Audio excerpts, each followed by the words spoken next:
आज कार्तिक 82 साल कार्तिक लक्ष्मी तालमा हामी पुगेका छौँ।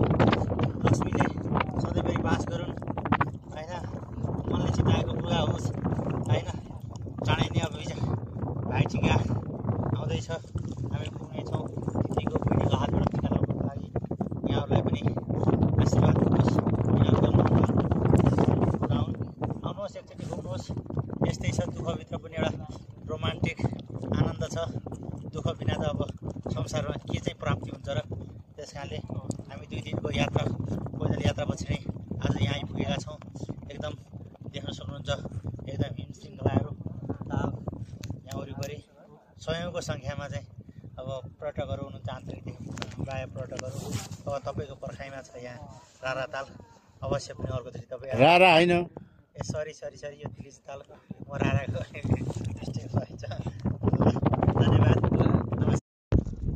आज कार्तिक 82 साल कार्तिक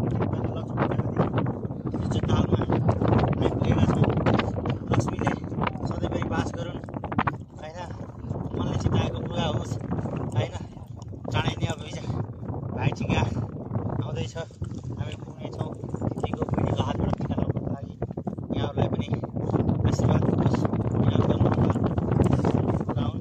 आउनुहोस्, एकचोटि घुम्नुहोस्। यस्तै छ, दुःखभित्र पनि एउटा रोमान्टिक आनन्द छ। दुःख बिना त अब संसारमा के चाहिँ प्राप्ति हुन्छ र।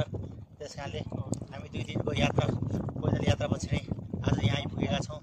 एकदम देख्न सक्नुहुन्छ, एकदम हिम श्रृङ्खलाहरू, ताल यहाँ वरिपरि सयौँको सङ्ख्यामा चाहिँ अब पर्यटकहरू हुनुहुन्छ। आन्तरिक प्रायः पर्यटकहरू अब तपाईँको पर्खाइमा छ यहाँ रारा ताल। अवश्य पनि अर्कोचोटि तपाईँ रारा होइन, ए सरी यो दिलिज ताल म राराको मिस्टेक भएछ।